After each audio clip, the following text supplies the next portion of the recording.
लगा दे मोर छड़ी का झाड़ा बेड़ा पार हो जाए। लगा दे मोर छड़ी का झाड़ा बेड़ा पार हो जाए। आज तेरे भक्तों पे दया सरकार हो जाए। आज तेरे भक्तों पे दया सरकार हो जाए। लगा दे मोर छड़ी का झाड़ा बेड़ा पार हो जाए। लगा दे मोर छड़ी का झाड़ा बेड़ा पार हो जाए। पार हो जाए कि बेड़ा पार हो जाए।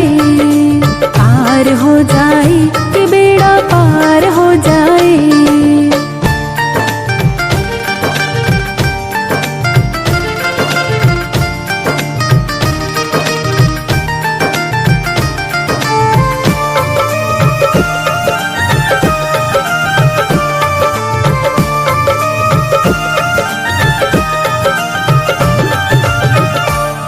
करती है ऐसा जो कोई कर ना पाए।